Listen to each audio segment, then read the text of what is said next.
Bonjour à vous, mes très chers amis. Je suis très heureux de vous retrouver sur la chaîne Fatmir Football, la chaîne qui parle essentiellement du foot féminin. Dans cette vidéo, on va aborder donc le match amical entre la France et l'Espagne. L'Espagne qui est championne du monde en titre, je le rappelle. Donc ce match qui se déroulait à Nice, au stade Allianz Riviera, le stade connu du club niçois, et qui a réuni pas moins de 6000 spectateurs pour cette prestigieuse affiche. Alors je le dis avec un petit peu d'ironie, je sais pas si ça s'est senti, mais c'est vrai que 6000 spectateurs qui se sont déplacés pour voir un France-Espagne, je suis désolé, mais c'est très décevant. Quand on voit, encore une fois, j'en avais parlé dans une vidéo précédente, euh, des spectateurs qui sont allés voir un Portugal tchèque, euh, un, un Portugal République tchèque, excusez-moi, au stade de Dragao à Porto. Là, il y avait 40 000 spectateurs, un peu plus de 40 000 spectateurs. On se dit qu'au Portugal, il y a vraiment un frémissement, plus qu'un frémissement, un engouement pour le foot féminin. Pourquoi ce désamour des Français vis-à-vis de leur équipe? Alors c'est vrai que l'équipe de France a longtemps buté sur la dernière marche tournoi après tournoi pour aller enfin gagner un titre qu'elle méritait, qui était légitime, parce que la France a été un moment une vraie référence mondiale en termes de jeu, en termes de façon d'aborder les matchs. Mais on a toujours échoué, et cet échec a, je pense, frustré le public français, et cette frustration s'est transformée aujourd'hui en désamour. Et ça touche même des supporters, enfin des publics qui devraient supporter leur club qui gagnent, comme l'OL, où bon déjà l'OL a du mal à trouver un point de chute, mais a aussi un public très restreint. Donc c'est quand même inquiétant. Il faut absolument que la France gagne. On a un euro qui arrive.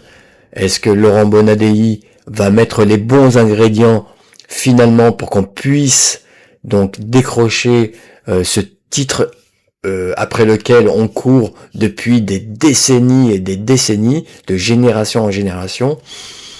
Eh ben on va parler de ça un petit peu dans cette vidéo. Donc vous le savez, je décompose ma vidéo sur plusieurs chapitres. Donc on va aborder les schémas tactiques, les enjeux bien évidemment, le déroulé du match, les notes qu'on attribuera donc aux joueuses, à différentes joueuses, et puis on fera un petit bilan puisque la période s'y prête avec les fêtes de fin d'année qui approchent.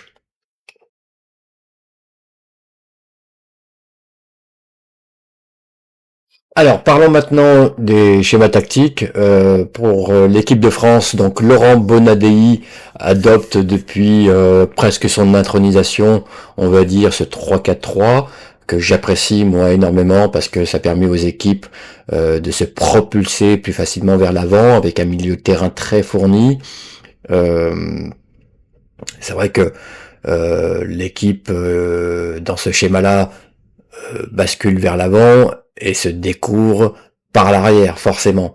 Donc ça comporte des risques, autant qu'ils soient animés par des joueuses de qualité. Ce qui n'a pas été le cas dans ce match, parce que Laurent Bonadei, au moment où le match se jouait, est encore en phase d'expérimentation, de construction. Est-ce que c'est le moment? Je crois pas. L'équipe de France sort d'une période de dépression après les JO catastrophiques qu'on a eu, mission totalement ratée donc durant la période olympique. On doit absolument étoffer le mental de l'équipe de France. Ça, c'est la première des choses en prévision d'un autre événement majeur qui arrive. Les événements majeurs s'enchaînent, donc on n'a pas vraiment le temps d'expérimenter, de jouer au savant fou en, en appelant des joueuses qui n'ont jamais joué à un très très haut niveau, comme l'a fait Laurent Bonadei là sur les 3 derniers matchs. Donc là pour ce match, pour ce 3-4-3 qui mérite d'être adopté, encore faut-il que Laurent Bonadei mette les joueuses idoines pour que ce schéma tactique soit viable. Et ça n'a pas été le cas encore une fois contre l'Espagne. D'autant plus qu'en face l'Espagne, donc au travers de Moncé, Tomé, est parti sur un 4-3-3 fidèle, classique, le 4-3-3 espagnol qu'on connaît, donc avec un milieu de terrain un peu moins fourni, effectivement, mais qui n'est pas dépeuplé pour autant, et c'est ce schéma-là qui contrecarre, si je puis dire, le mieux le 3-4-3. Le 4-3-3 est beaucoup plus raisonné, vous vous basez sur une base défensive bien plus solide que sur un 3-4-3, et vous pouvez vous propulser plus facilement en contre-attaque et profiter d'espace que fournit donc le 3-4-3. Donc c'est vrai que le 4-3-3 est d'un point de vue, si on parlait d'échec, c'est presque un coup gagnant pour mettre échec et mat l'équipe adverse. Voilà ce qu'on pouvait dire donc sur les schémas tactiques.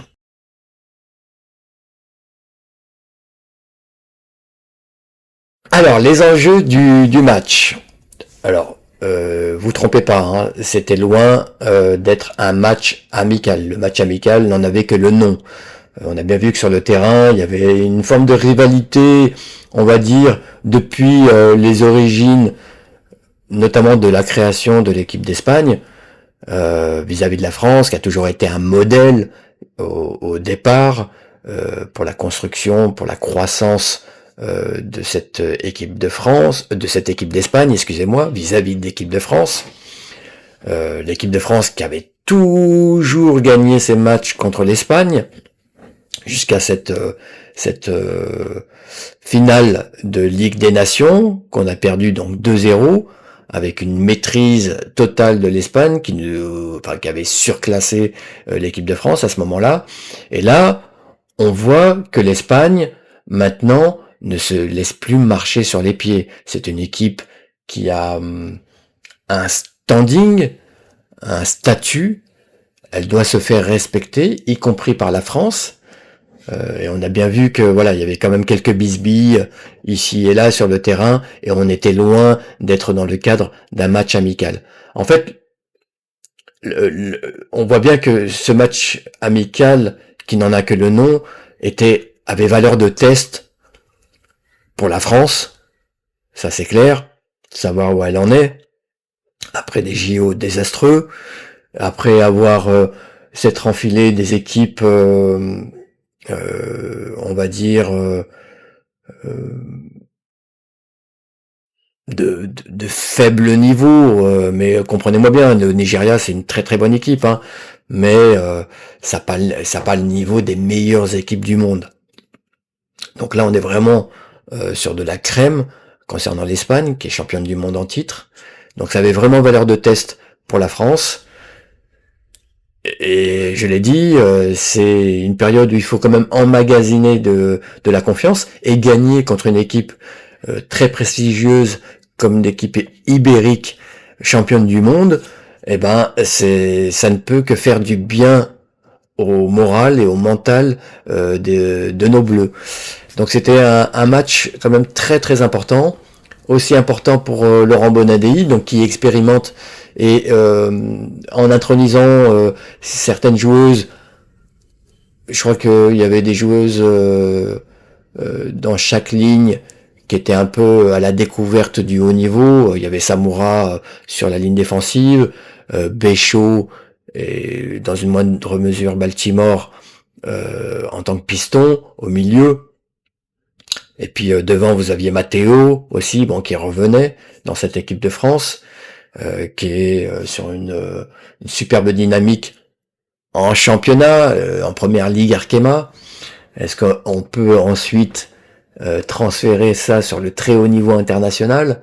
c'est autre chose. Mais quoi qu'il en soit, ça permettait quand même déjà pour Laurent Bonadei de voir certaines joueuses donc évoluer face à, à un adversaire coriace, un adversaire encore une fois voilà de tout premier plan.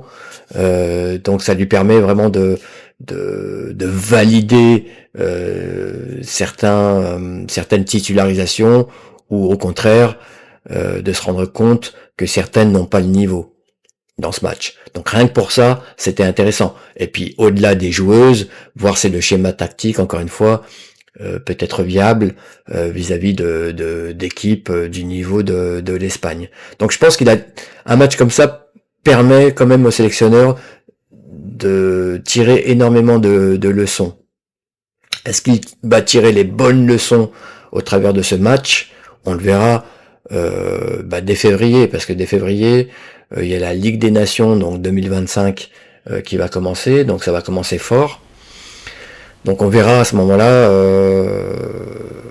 ce qu'il en est. Moi j'ai toujours appelé de mes vœux un resserrement de cette équipe nationale autour de joueuses expérimentées qui jouent soit au PSG, soit au PFC, soit à l'OL, au Real de Madrid, hein, parce que Real de Madrid a trois joueuses françaises, c'est bien de les prendre aussi, parce que le Real de Madrid joue la Ligue des Champions, ou en Angleterre, dans des grands clubs comme Chelsea par exemple, avec Sandy Baltimore. Donc c'est très bien de faire appel à des joueuses comme ça qui viennent compléter un peu ce noyau de joueuses expérimentées et qui permettent d'entrer tout de suite, d'avoir une équipe compétitive.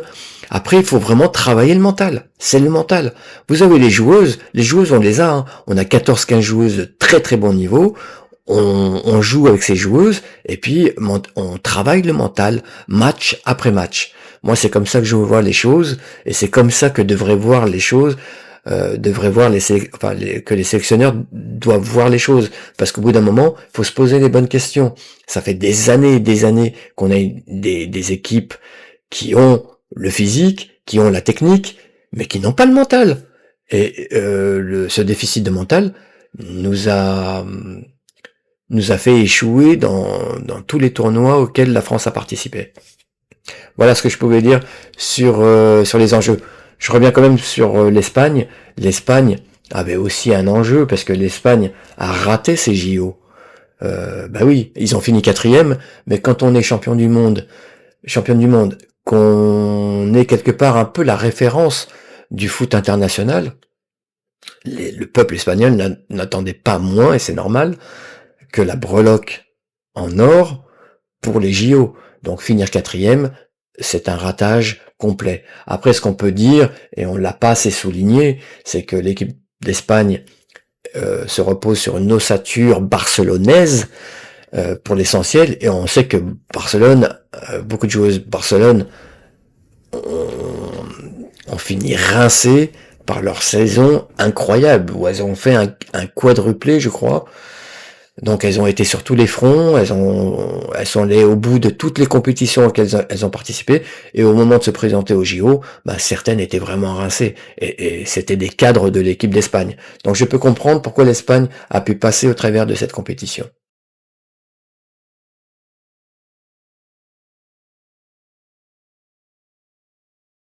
La France a du mal à appréhender ce que l'Espagne maîtrise parfaitement. La tactique, l'expression collective. Je l'ai dit, face au 3-4-3 donc de Laurent Bonelli, qui est une bonne idée en soi, ce schéma tactique-là, je l'apprécie moi fortement. Mais encore faut-il qu'il soit servi par des joueuses qui soient expérimentées, qui connaissent le schéma, qui connaissent notamment les désavantages que peut apporter ce schéma, pour combler justement les lacunes qui pourraient se créer quand on attaque dans cette tactique-là. En face, l'Espagne avait ce 4-3-3 qui est parfait pour contrecarrer donc ce 3-4-3. Donc 4-3-3 qui a permis d'aspirer le 3-4-3 donc vous propulse naturellement vers l'avant, mais en plus l'Espagne a fait en sorte de vous aspirer, notamment les latérales, enfin les deux défenseurs libérales qui entouraient donc Wendy Renard, donc Samoura et Estelle Cascarino. Donc elle fait en sorte d'aspirer vraiment ces joueuses pour que derrière, des joueuses comme Caldentey, par exemple, s'engouffrent dans les espaces et permettent à l'équipe d'Espagne d'être fatale, de faire mal à cette équipe de France. C'est ce qui s'est passé sur le premier but, notamment où Samoura a été aspiré, n'a pas gagné un duel qu'elle devait gagner. Et derrière, ça a permis à Caldentey donc de servir dans les meilleures dispositions à Aitana Bonmati, qui marque décidément contre la France, qui commence à prendre ses aises avec la France, puisqu'elle avait marqué en finale de la Ligue des Champions, de la Ligue des Nations, excusez-moi, et là elle récidive en marquant donc et en ouvrant le score pour l'Espagne. Ça met l'Espagne voilà dans les meilleures dispositions, qui n'a plus qu'à attendre cette équipe de France, parce que pour le premier but, c'est vrai que l'Espagne a montré vraiment toute sa maîtrise tactique avec ce pressing aussi très haut qui met sous pression l'équipe de France. Et on sait que l'équipe de France, quand elle est sous pression, elle ne sait plus trop comment jouer. Elle joue, elle joue par à-coup, elle joue par instinct, ça passe ou ça casse. Face à l'Espagne, ça pardonne pas. L'Espagne connaît ses schémas, ses circuits de passe, ses schémas de jeu, récite son football. Voilà, l'Espagne récite alors que la France balbutie. Donc c'est un peu la différence qu'il y a entre ces deux équipes, et on voit tout le chemin qui reste à parcourir pour Laurent Bonadei pour rattraper ce retard qui est énorme. Donc l'Espagne a marqué donc ces 3 buts un peu de la même manière, je vous l'ai dit, donc en absorbant, en absorbant, en, en, en aspirant les joueuses françaises devant, pour que derrière il y ait énormément d'espace, et des joueuses comme donc Caldentey, mais aussi Pina par exemple, puissent s'y engouffrer. Pina a marqué le deuxième but. Et le troisième but est venu par Caldentey, qui est une joueuse que j'apprécie vraiment énormément, qui joue à Arsenal et qui a une qualité technique incroyable. Voilà ce qu'on peut dire sur le déroulé. Concernant la France, oui, la France a marqué 2 buts. Alors le quatrième but espagnol est arrivé sur un penalty, une main de Kenza Dali. Concernant la France, il y a eu un contre son camp de Mendes suite à un centre de Vicky Béchot. Vicky Béchot qui a amené l'action de façon vraiment superbe. D'ailleurs, ce qu'on peut dire, c'est que j'aurais aimé que Vicky Béchot joue plus haut, joue à la place de Matteo. Je trouvais que c'était une aberration de mettre Matteo côté droit sur la ligne offensive, et derrière Matteo, Béchot. J'aurais mis plutôt Matteo au centre, dans ce schéma-là, au centre, et puis sur les côtés, soit Diani et Béchot, soit Baltimore aussi un peu plus haut, parce que Baltimore, ça va, quoi. On l'a vu jouer à Chelsea un peu comme arrière latéral, mais ça va, c'est une joueuse qu'il faut mettre devant. Elle a un peu les mêmes caractéristiques que Vicky Béchot. C'est des joueuses qui doivent jouer devant et qui peuvent faire très mal à leur vis-à-vis. Donc moi j'invite encore une fois Laurent Bonelli à arrêter d'expérimenter, de mettre des joueuses qui n'ont pas l'habitude de jouer à des postes, qui n'ont pas l'habitude de jouer en tant qu'arrière ou en tant que piston, puisqu'il faut quand même avoir une qualité défensive aussi, il faut avoir envie de défendre. Donc tout ça est risqué pour moi. Donc voilà, le premier but de la France, donc sur un centre de Vicky Béchot, donc un contre son camp de Mendes, et puis le deuxième but qui est arrivé avec Diani. Voilà ce qu'on pouvait dire sur le déroulé du match.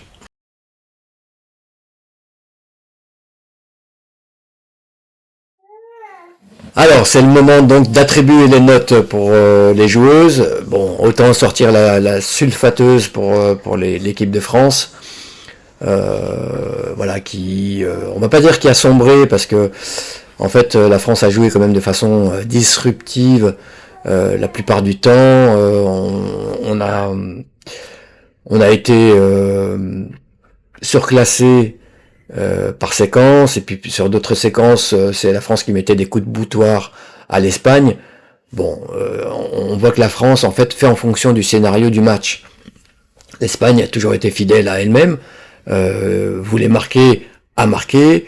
Ensuite, savait très bien que la France réagirait. Elle a très très bien maîtrisé tout ça, même s'il y a des buts qui sont intervenus. L'Espagne a pris 2 buts, mais ça reste anecdotique. Excusez-moi. L'Espagne a quand même mis 4 buts à l'extérieur. Enfin, c'est une grande nation. La France reste quand même une grande nation du foot. Même si on a été déclassé, on est au-delà de la 10e place, je crois, au classement FIFA. Quoi qu'il en soit, face à la maîtrise espagnole, il y a eu une équipe de France sur courant alternatif, et c'est un peu la marque de fabrique de cette équipe de France aussi, hein. Regardez au JO, on a eu des mi-temps où on pétait le feu, et puis deuxième mi-temps, on était complètement apathique, parce que la France ne sait pas jouer sous pression. La France ne sait pas faire quand l'équipe adverse met un pressing de folie. Donc ça, il faut trouver les clés, il faut trouver la solution. C'est à Laurent Bonadei de travailler sur ça. Mais c'est un chantier énorme à mettre en place. Il faut très très vite trouver les solutions. Concernant les notes, donc pour l'équipe de France, je vais mettre 3 sur 10 pour les deux milieux, Karchaoui et Dali. Dali, il faut arrêter. Il faut arrêter avec elle. Je sais que c'était la préférée de Hervé Renard. C'est visiblement le cas pour Laurent Bonadei. Il faut arrêter avec cette joueuse. Je l'aime beaucoup, hein. Mais là, je parle de football, je parle de très haut niveau. Je dois être intraitable avec les joueuses, avec leurs prestations, avec ce que je vois. Et j'essaye d'être vraiment le plus honnête possible avec ce que je peux voir concernant cette joueuse. Et à chaque fois, le constat est le même. Donc, arrêtons avec Kenza Dali. Merci pour les travaux, Kenza, mais reste à la maison. Tu joues à West Ham ou Aston Villa, je sais plus. Non, peut-être pas Aston Villa. À West Ham. Voilà, donc contente-toi du championnat d'Angleterre. Ça sera très bien pour ta fin de carrière. Karchaoui a été transparente, elle m'a beaucoup déçu. Alors après, je crois qu'elle revient quand même de blessure. Elle est peut-être pas encore à 100%, ça s'est vu. Elle était complètement fantomatique. Tout ce qu'elle a entrepris, c'était faute technique sur faute technique. Elle n'a pas fait d'énormes différences. Elle a eu quand même cette reprise, cette jolie reprise cadrée du gauche à l'entrée de la surface, qui aurait pu changer la physionomie de son match, mais ça n'a pas été le cas. Par contre, je vais mettre la note de 6 sur 10 pour les deux pistons, Béchot et Baltimore. Je l'ai dit, c'est vrai que c'est pas des joueuses qui sont faites pour ces postes-là, parce que même si Baltimore apprend à vitesse grand V à avoir des qualités défensives, vu qu'elle a joué arrière gauche à plusieurs reprises pour Chelsea, et je crois que c'est pour dépanner, hein, bien sûr, mais Béchot c'était une première, et elles ont mis tout ce qu'elles avaient dans ce match, vraiment, pour aider l'équipe. En ça, je leur mets plus que la moyenne. Et puis Diani, je vais mettre aussi la note de 6 sur 10, qui s'est pas mal démené, qui a marqué un but, et qui voilà, qui est un peu à l'image de l'équipe de France, c'est-à-dire que elle a fonctionné un peu sur courant alternatif. Des fois, elle disparaissait ou elle jouait de façon, enfin, techniquement de façon frustre. Donc c'est en ça que elle représente très bien cette équipe de France, puisque il y avait son côté frustre techniquement, et puis des fois, elle faisait très mal à son vis-à-vis ou à ses vis-à-vis, avec des coups de boutoir dont elle a le secret, et qui permettaient quand même à l'équipe de France d'avancer et d'être dangereuse dans la surface adverse. L'équipe d'Espagne, voilà, je veux dire, c'est un récital, c'est une très belle équipe, euh, même si je pense que c'est pas l'équipe finale ou l'équipe telle que Monse Tomé l'imagine. Il doit manquer encore une ou deux joueuses, je pense, notamment Alexia Putellas, qui peut faire aussi énormément de bien au milieu de terrain. Et puis Sarah Paraluelo aussi devant, qui est blessée.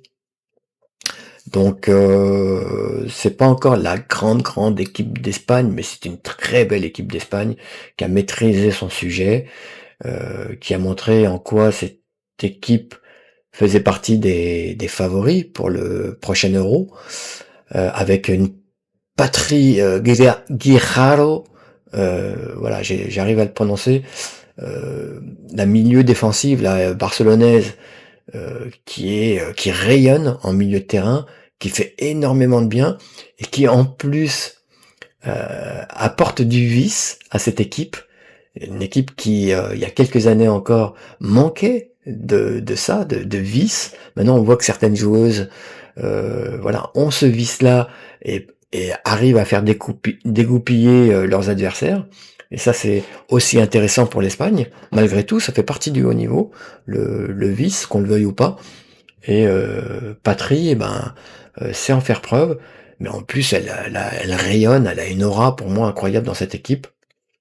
Caldentey, incroyable, 8 sur 10 aussi, 8 sur 10, même 9 sur 10 pour Guijarro, c'était ce que j'avais mis, 9 sur 10 pour Guijarro, 8 sur 10 pour Aitana Bonmati, l'artiste de cette équipe, voilà, qu'on n'a pas vu énormément, mais qui, voilà, sur quelques actions de classe, nous montre que c'est une ballon d'or légitime, et que c'est une vraie référence dans le foot féminin actuel.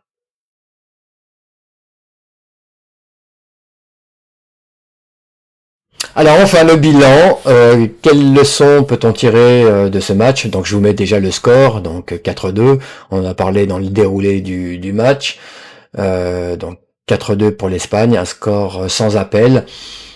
Quelle leçon va tirer Laurent Bonadei donc de cette défaite cuisante, le dernier match de l'année, donc autant dire qu'on va passer les fêtes concernant les Bleus avec un goût amer dans la bouche. Bah oui. Bah alors, franchement, Laurent Bonadei, j'espère qu'il va pas faire l'erreur d'abandonner le 3-4-3. C'est la meilleure idée qu'il ait eue depuis son intronisation, et j'espère que il va pas faire l'erreur d'abandonner la seule bonne idée qu'il a eue. Il devrait plutôt se concentrer sur les joueuses plutôt que sur le schéma tactique. Le schéma tactique, c'est une très bonne idée.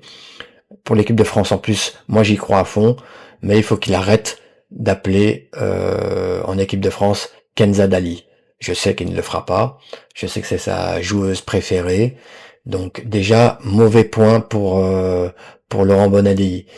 Qu'il arrête avec les jeunes aussi. Elles ont goûté, c'est très bien pour elles, mais pour l'équipe de France, elles ont goûté au très haut niveau, très bien pour elles, je me répète, mais pour l'équipe de France, ce n'est pas une bonne idée. Il faut, je le dis, je le redis, il faut se concentrer sur un noyau de joueuses. On a ça en équipe de France, de 14-15 joueuses de très haut niveau, se concentrer là-dessus et travailler avec elle dans l'optique de cet Euro. Il y aura la Ligue des Nations en plus qui pourrait permettre à cette équipe de France de monter en puissance, mais on se retrouve avec un match contre l'équipe d'Espagne qui est un rival, qu'on a perdu dans les grandes largeurs, où parfois on s'est même fait vraiment surclasser. On voit toutes les faiblesses de cette équipe de France, qui ne maîtrise pas grand-chose, qui a montré de l'envie, et c'est la moindre des choses, bien évidemment, et ça c'est très bien. L'envie c'est une bonne chose, il faut cultiver ça, mais qui ne maîtrise pas ses schémas de jeu, son schéma tactique, ses circuits de passe. On sent qu'il n'y a pas d'automatisme, ce qui est quand même aberrant pour des joueuses qui parfois se connaissent depuis des années et qui se connaissent en club aussi. Donc il devrait y avoir un peu plus de clarté là-dedans. Donc à Laurent Bonadei de se retrousser les manches, il y a des chantiers, il y a du travail à fournir pour que cette équipe de France se remette d'aplomb et soit vraiment compétitive pour l'Euro. Moi j'ai très peur, vraiment, parce que là, c'est une mauvaise nouvelle, on perd contre l'Espagne, encore une fois, avec un score large, on va passer quelques semaines, quelques mois avec ce goût amer dans la bouche, et puis on n'aura aucune certitude au moment de la Ligue des Nations. Qu'est-ce qui va se passer à la Ligue des Nations ? On verra. Est-ce que Laurent Bonadei va s'entêter avec certaines joueuses ? Est-ce qu'il va continuer à expérimenter ? J'espère vraiment que non. J'espère que non. Je vais vous dire, les Bleus ont perdu sur cette année 2024 leur 7e match. Je vais vous mettre les statistiques de cette saison. 7 matchs, on en a gagné 9. Voilà, donc 9 victoires, 7 défaites, c'est le ratio le plus faible depuis 2006. Rendez-vous compte, le ratio le plus faible. Donc ça, on le doit à Hervé Renard, mais aussi à Laurent Bonadei, qui était dans le staff d'Hervé Renard, faut pas l'oublier. Donc c'est pas il débarque pas, il connaît les joueuses, il connaît l'équipe, donc il est en grande partie responsable de cette déconfiture, de ce déclassement, de cette dégradation de cette équipe de France sur la scène internationale. Moi je vous dis franchement, mais bon voilà, je vais encore jouer les oiseaux de mauvais augure, mais faut pas s'attendre à ce que la France fasse de grandes choses pour l'Euro, parce que même si on a appelé un professionnel du mental qui a travaillé avec Léon Marchand, je sais plus son nom, Thierry Samut, quelque chose comme ça, ça c'est très très bien, mais il faut qu'on sache ce qu'il va faire, quels ateliers il va mettre pour permettre à cette équipe de s'armer psychologiquement et d'être vraiment focus sur le championnat d'Europe et sur le fait de gagner ce championnat d'Europe. Voilà ce que je pouvais dire. Donc merci beaucoup encore une fois pour ceux qui me suivent, pour ceux qui passent par là et qui s'intéressent au foot féminin. Abonnez-vous, gonflez-moi cette chaîne pour qu'on puisse parler de façon de qualité, avec des contenus de qualité, donc du foot féminin. Elles en ont besoin. C'est vrai que bon, voilà, en termes de forme, vous voyez que c'est encore les balbutiements sur cette chaîne. On va travailler dur pour vous proposer un produit vraiment de qualité. Vous le méritez. Les filles le méritent. Moi, j'ai envie de parler du foot féminin. J'ai envie de les défendre. Donc, comptez sur moi pour continuer à poster, à faire des vidéos. Et d'ici là, portez-vous bien.